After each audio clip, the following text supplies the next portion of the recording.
مولانا روم کے دیس میں الحمدللہ رب العالمین والصلاة والسلام علی سید الانبیاء والمرسلین اما بعد فاعوذ باللہ من الشیطان الرجیم بسم اللہ الرحمن الرحیم۔ محترم ناظرین اکرام، پروگرام ہے ہمارا مولانا روم رحمۃ اللہ تعالی کے دیس میں مسجد سلطان محمد فاتح تعمیرات کی دنیا میں ایک عظیم شاہکار ہے۔ دینی الاسلام، دینی الاسلام، اندھیرے چھٹے اجالا ہوا، ظلم و ستم کا ازالہ ہوا، دینی الاسلام، دینی الاسلام۔ جہاں یہ قدیم مسجد اور قدیم تعمیرات ہے، وہیں پر کئی ہمیں جدید چیزیں بھی دیکھنے کو ملی، جیسا کہ وضو خانہ تلاش کیا تو الیکٹرک سیڑھی کے ذریعے ہم تہ خانے میں اترے اور ایک بڑا اچھا ماحول تھا، وہاں پر وضو خانے وغیرہ بنائے گئے تھے۔ مسجد سلطان محمد فاتح جو ہے بڑا وسیع و عریض اس کا رقبہ ہے اور بڑی حسین مسجد یہ بنائی گئی ہے، پرانی تعمیرات ہیں، اور اس مسجد کے پیچھے ہی جو ہے وہ سلطان محمد فاتح کا مقبرہ ہے۔ اس مقبرے پر ہم نے فاتحہ پڑھی، سامنے کچھ قبریں ہیں، وہاں پر بھی کچھ اہم افراد مدفون ہیں، اور سلطان محمد فاتح کی جو اہلیہ ہیں وہ بھی یہاں مدفون ہیں۔ اس مسجد کے ساتھ ہی شہر کا مرکزی جنازہ گاہ بھی واقع ہے، اور حال ہی میں ایک بڑے ترک عالم جو بڑے بزرگ تھے اور 90 سال کے قریب ان کی عمر تھی، ان کا انتقال ہوتا ہے تو خود وہاں کے صدر اس جنازے میں شریک ہوتے ہیں، اور اسی جگہ پر ان کا جنازہ پڑھایا گیا تھا۔ اس مسجد کے ارد گرد جائزہ لیتے ہوئے ہمیں ایک دیوار پر شمسی گھڑی بنی ہوئی نظر آئی۔ شمسی گھڑی کیا ہوتی ہے کہ سورج کے سائے سے جو بتاتی ہے کہ ظہر کا وقت شروع ہو گیا یا نہیں اور عصر کا وقت شروع ہو گیا یا نہیں، کیونکہ دن کی یہ دو نمازیں ہیں تو ان دو نمازوں کے اوقات کے تعین کے لیے شمسی گھڑیاں بنائی جاتی تھیں۔ یہ جناب ایک سورج کی گھڑی ہے، سورج کی مدد سے، یعنی گھڑیاں تو ایجاد نہیں ہوئی تھی پہلے، سورج کی مدد سے ٹائم کس طرح دیکھا جائے گا۔ یہ دیکھیں، یہ جو نوک نکلی نظر آ رہی ہے اس کا سایہ ہوگا۔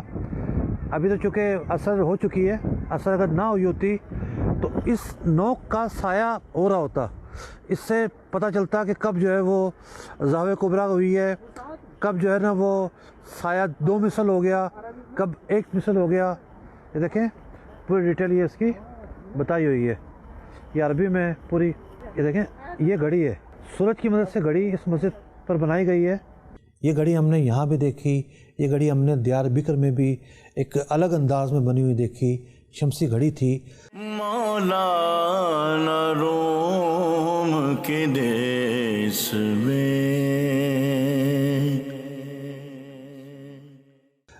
ایک ویڈیو کچھ دن پہلے آئی تھی جو کافی وائرل بھی ہوئی کہ مسجد نبوی شریف کے اوپر اور گنبد خضرا کے قریب کوئی شخص جاتا ہے اور وہاں جا کے کچھ مناظر بناتا ہے، تو وہاں بھی چھت پر یہ گھڑی بنی ہوئی تھی۔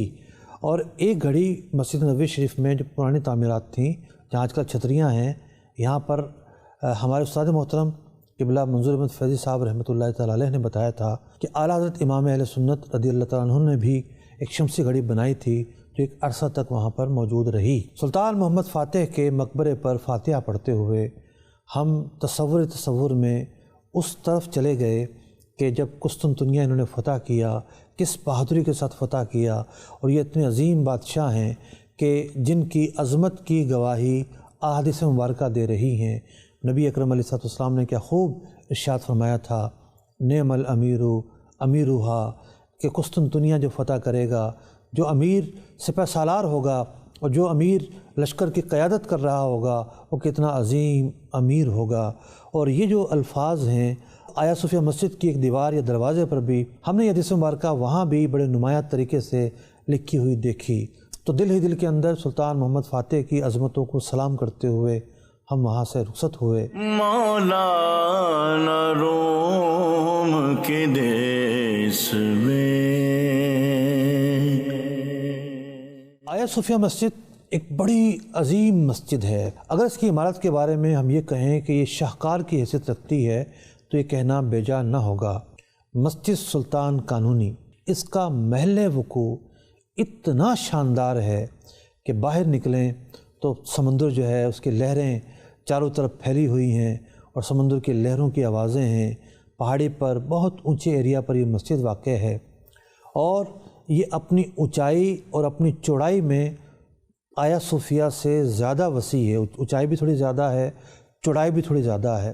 اور جتنی بھی ترک تعمیر کی مساجد، جو بڑی مساجد وہاں پر موجود ہیں ترکی میں یا اور علاقوں میں، ان کا انداز تقریباً ایک ہی ہے کہ بیچ میں کوئی پلر نہیں ہوتا، بس پلر آخر میں ہوتے ہیں اور انہی پر عمارت بنائی جاتی ہے اور وہ عمارت ہوتے اوپر گول ہو جاتی ہے بغیر کسی سہارے کے. اور جو اونچائی ہے، اونچائی کی طرف اگر آپ چھت دیکھنا چاہیں تو جناب ٹوپی امامہ سنبھال کر دیکھنا پڑتا ہے، اتنی زیادہ اونچائی ہوتی ہے.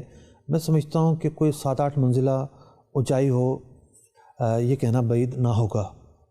تو یہ جو مسجد ہے یہ اس سے بھی وسیع مسجد بنائی گئی. ہمارا اس مسجد میں 2 مرتبہ جانا ہوا. ہم نے جمعہ بھی اسی مسجد میں ادا کیا. جمعہ ادا کرنے کے بعد ہم نے مفتی استنبول سے وقت مانگا تھا تو پتہ یہ چلا کہ مفتی استنبول جو ہیں وہ شہر سے باہر ہیں. لیکن جب ہم جمعہ پڑھنے گئے تو پتہ چلا کہ وہ اسی مسجد میں موجود ہیں.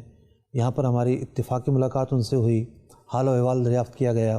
انہوں نے اپنے آفس میں قریب ہی واقع دارالفتہ استنبول ہے، اسی مسجد کے قریب ہی مفتی استنبول بیٹھتے ہیں. انہوں نے اگلے دن ایک تفصیلی ملاقات کی ہمیں دعوت دی، لیکن ہماری تو اس دن فلائٹ تھی تو اس لیے اگلے دن ہماری ان سے تفصیلی ملاقات نہ ہو سکی. مولانا روم کے دیس میں. تو میں عرض کر رہا تھا کہ ہمارا 1 سے زیادہ مرتبہ یہاں آنا ہوا. جب ہم یہاں جمعے کے لیے آئے تو ایک بڑی عجیب چیز ہم نے دیکھی کہ اذان ہونے سے پہلے صلاۃ والسلام کے صیغے پڑھے گئے. الصلاۃ والسلام علیک یا سیدی یا رسول اللہ، الصلاۃ والسلام علیک یا سیدی یا حبیب اللہ. یہ صیغے وہاں فضاؤں میں گونج رہے تھے اور ہمارا ایمان تازہ ہو رہا تھا.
بتایا یہ گیا کہ جمعرات کو عشاء کے بعد بھی درود و سلام کے سیغے پڑھے جاتے ہیں وہاں کی مساجد میں، اور جمعے کو بھی اذان سے پہلے یہ سیغے پڑھے جاتے ہیں، اور نبی اکرم علیہ الصلوۃ والسلام پر درود و سلام پڑھنے کی ترغیب دی جاتی ہے۔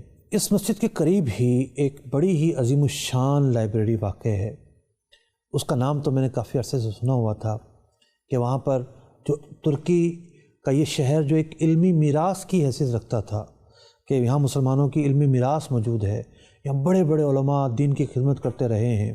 سلطنت عثمانیہ جب اتنی پھیلی ہوئی تھی تو یہ شہر علم کا ایک بہت بڑا مرکز ہوا کرتا تھا، یہاں بہت سارے قلمی نسخے موجود ہیں جو لاکھوں کی تعداد میں ہیں۔ تو اس لائبریری کو دیکھنے کا بڑا اشتیاق تھا، تو مسجد سلطان قانونی کے پاس ہی یہ لائبریری موجود ہے۔ ایک بہت بڑا احاطہ ہے، کئی کمپاؤنڈز ہیں، لائبریری، مسافر خانے اور دیگر بہت ساری عمارتیں، ایک پورا کمپلیکس ہے یہ پورا کا پورا ایریا۔ لائبریری بھی یہاں واقع ہے، تو ہم لائبریری گئے، اور لائبریری چونکہ ہم نے ایک وزٹ کا ٹائم لیا تھا، ہم نے وہاں بیٹھ کر پڑھنے کا ٹائم نہیں لیا تھا۔ پہلے تو کوئی قید نہیں تھی، لیکن جس وقت ہم گئے کرونا کے پیش نظر یہ شرط تھی کہ بیک وقت 5 افراد سے زیادہ لوگ پڑھنے کی جگہ پر موجود نہیں ہوں گے۔ اس وجہ سے ہم کتاب لے کر تو نہیں پڑھ سکے، لیکن لائبریری کیا ہے، کس طرح کام کرتی ہے، یہ انہوں نے ہمیں آفیشلی دکھایا، اور جب ہم نے سارے مناظر دیکھے تو ہم حیرت میں ڈوب کر رہ گئے۔ ایسی لائبریری بھی ہو سکتی ہے؟ ہوتا یہ ہے کہ کتابیں رکھے کہاں، جگہ کتنی چاہیے، یہ ایک بڑا مشکل مرحلہ ہوتا ہے۔ تو جس سائنسی طریقے سے انہوں نے حل نکالا وہ واقعتاً قابل دید ہے۔ لائبریری میں ایک اور چیز بھی ہمیں نظر آئی، آئیے آپ کو ایک تصویر دکھاتے ہیں۔ آپ یہ تصویر دیکھ رہے ہیں اور آپ کو لکھا ہوا نظر آ رہا ہے، اس پر لکھا ہے لی خمسۃ اطفی بہا حر الوباء الحاتمہ، 5 ہستیاں ایسی ہیں کہ جن کا نام لے کر میں آفات و بلیات سے پناہ مانگتا ہوں، ان کے نام کے صدقے، ان کے وسیلے سے دور ہو جاتی ہیں۔ کون کون سی ہستیاں ہیں؟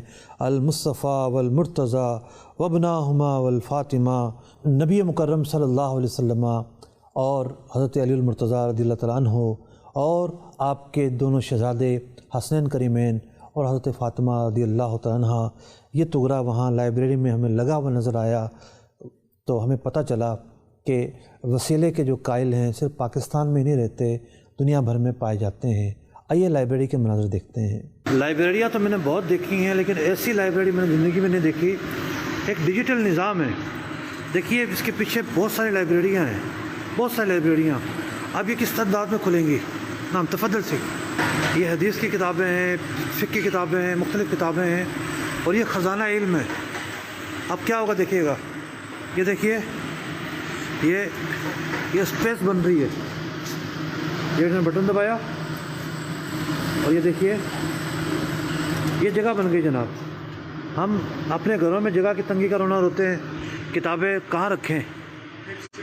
کتابوں کے لیے ایک پیسہ اور دوسرا جگہ۔ دینی الاسلام، دینی الاسلام، دینی الاسلام، دینی الاسلام، اندھیرے چھٹے اجالا ہوا، ظلم و ستم کا ازالہ ہوا، دینی الاسلام، دینی 1 لاکھ کے قریب جو ہے نا، 1 لاکھ سے زیادہ ان کے پاس صرف مخطوطات ہیں، اور یہ جو پورشن نظر آ رہا ہے اس طرح کے 7 پورشن ہیں، اور وہ جو بڑا پورشن تھا وہ 2 پورشن ہیں۔ 70,000 مطبوع کتابیں ہیں، اور جبکہ 1 لاکھ سے زیادہ جو ان کے پاس قلمی کتابیں ہیں۔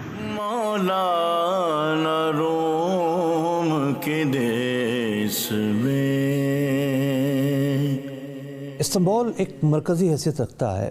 ہم استنبول آتے اور جاتے رہے، 12 دن کا ہمارا سفر تھا۔ کئی مرتبہ استنبول سے باہر گئے، کئی مرتبہ واپس آئے۔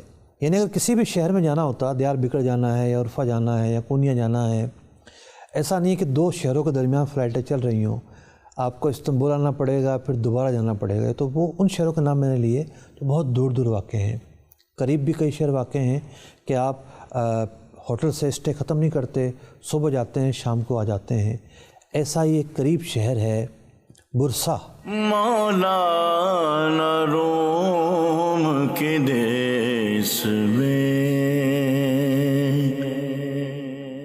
جی ہاں، برسا بہت قدیم شہر ہے اور برسا کی تاریخ پر ہم تفصیلی بعد میں بات کریں گے. برسا سلطنت عثمانیہ کا پہلا کیپٹل رہا ہے. برسا جانے کے لیے سمندری راستے سے جانا بڑا آسان ہوتا ہے اور اس کے لیے فیری کا انتخاب کیا جاتا ہے. فیری ایک بڑے جہاز کو کہتے ہیں، بہت بڑے جہاز کو، جس کے اندر جو ہے درجنوں ٹرک، بسیں، کاریں، جیپیں یہ آ جاتی ہیں اور اوپر عرشے پر جو ہے مختلف ریسٹورنٹ بنے ہوتے ہیں، بیٹھنے کی جگہ بنی ہوتی ہیں اور سب سے ٹاپ پر آپ نظارہ کر سکتے ہیں سمندری جگہوں کا. میں تو زندگی میں پہلی مرتبہ فیری پر سوار ہوا. پہلے سمندری راستہ عبور کرتے ہوئے ہم لوگ آگے بڑھے. ابھی بائی روڈ ہم آئے ہیں استنبول کے آخری حصے کی طرف. یہاں جو سمندر ہے اس میں فیری ہوتی ہے. فیری مین بڑا جہاز ہوتا ہے. یہ دیکھیں میں آپ کو دکھاتا ہوں، یہ جہاز کھڑے ہیں، یہ بڑے جہاز ہیں. ہماری گاڑی اس کے اندر چلی جائے گی، ہماری گاڑی اس کے اندر چلی جائے گی اور اس میں جو ہے وہ مزید 45 منٹ کا سفر ہوگا سمندر کے اندر ہی. ابھی دیکھیں ہم لائن میں لگ گئے ہیں. لائنیں تو بہت ساری دیکھی ہیں، ٹھیک ہے، کہیں بینک پہ لائن، کہیں ڈاک خانے میں لائن، کہیں ایئرپورٹ پہ لائن. یہ پہلی لائن دیکھ رہے ہیں ہم اپنی زندگی میں جو گاڑی میں لائن ہے. یہ ٹالر جو آگے بڑھ رہا ہے اور یہ جو ٹالر ہے اس کے اندر ہماری گاڑی جائے گی اور اس میں ہم سوار ہوں گے اور پھر ہم برسا جائیں گے. یہ دیکھیں یہ سارے ٹرک اور یہ ٹرالے اور یہ لوڈیڈ گاڑیاں یہ سب لائن میں کھڑی ہیں اور یہ سب جو گاڑیاں ہیں یہ ساری کی ساری اس ٹرالر پر سوار ہوگی جسے فیری کہتے ہیں. دنیا میں جدت ہے جناب، طرح طرح کی چیزیں ہیں. ہمیں خوشی ہو رہی ہے ہمارا ایک اسلامی ملک، ایک مسلمان ملک اتنا ترقی یافتہ ہے، اتنی سہولتوں سے آراستہ ہے اور اتنا جو ہے وہ حسین و جمیل ملک ہے. یہ پہلی گاڑی جا رہی ہے اور پہلی گاڑی اس طریقے سے یہ سوار ہو چکی ہے. یہ دیکھیے جناب، یہ ٹرک، ٹرالے اور سب چیزیں جا رہی ہیں. اب تک تو ایسا ہوا ہے کہ ہم نے سفر کیا ہے کیماڑی سے منوڑا کا، لیکن سمندر کا اتنا بڑا سفر پہلے کبھی نہیں ہوا. آج جو ہے وہی سفر ہوگا. مولانا روم کے دیس میں. جو ہماری گاڑی فیری میں چلی گئی تھی، جب یہ سمندر ختم ہوتا ہے تو دوبارہ وہ خشکی پر آ جاتی ہے اور پھر ایک سفر شروع ہوتا ہے. چاروں طرف پہاڑ ہیں، بارش بھی ہو رہی ہے اور یہاں ہمیں زیتون کے پودے نظر آئے. زیتون کے درخت، نیمبو کے جتنے بڑے بڑے درخت تھے. اس طرح نیمبو ہے نا، اس کا کوئی تناور درخت نہیں ہوتا، ایک درمیانے قد کا پودا ہوتا ہے. تو اس سائز کے وہ درخت تھے اور پہاڑوں پر لگے ہوئے ہیں جناب. پہاڑوں پر کیاریاں بنائی ہوئی ہیں کیونکہ بارش وہاں بہت زیادہ ہوتی ہے تو پانی اتنا اوپر پہنچانے کی جو مشقت ہے وہ بھی نہیں کرنی پڑتی. بارش کے ذریعے وہ سیلاب ہو جاتے ہیں. دونوں طرف پہاڑ حد نگاہ تک زیتون کے درختوں سے بھرے ہوئے ہمیں نظر آئے. انتہائی پرفضا مقام تھا. چلتے چلتے ہم برسا تک پہنچے. اس سے پہلے فیری میں کوئی ہمارا تقریباً 50 منٹ کے قریب سفر رہا اور اس فیری میں کیا کیا باتیں ہوئیں اس دوران میں لائیو تھا اپنے آفیشیل پیج مفتی علی اصغر سے اور وہاں اپنے جذبات کا اظہار کرتا رہا. وہاں اڑنے والے پرندوں کے بھی مختلف مناظر میں نے دکھائے. تو آئیے کچھ مناظر وہاں سے دیکھتے ہیں. استنبول جو کہ قسطنطنیہ تھا، جو کہ قلعہ تھا، نصارہ کی حکومت قائم تھی، روم کی سلطنت کا گڑھ تھا، اسے فتح کرنا مشکل کیوں تھا مسلمانوں کے لیے؟ ایک طرف مسلمان جو ہے وہ رشین جو کنٹریز ہے اس پر آباد تھے.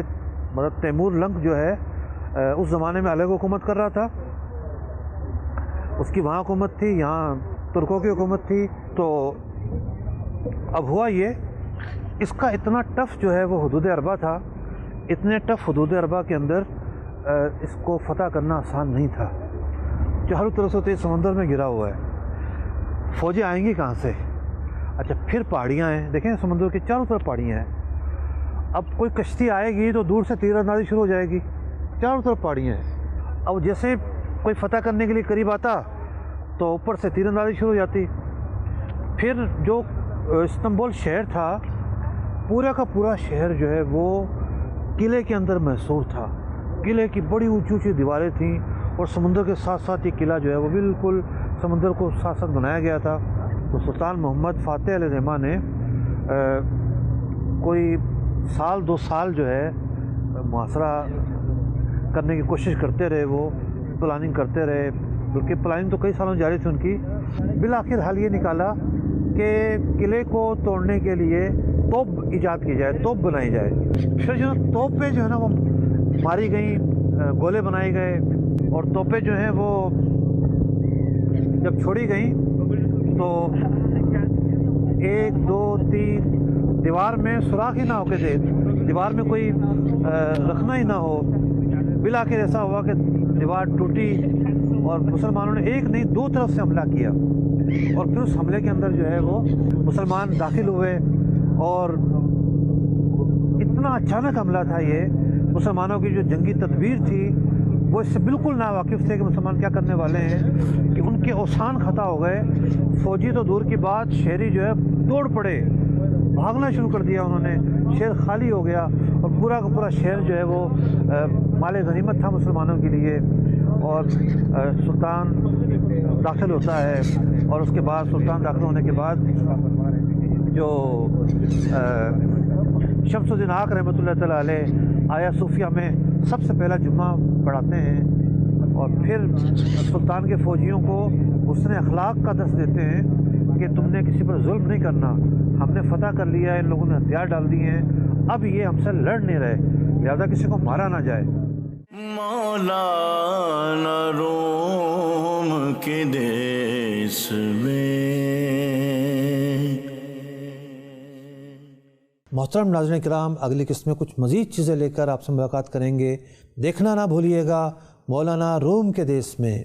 مولانا روم کے دیس میں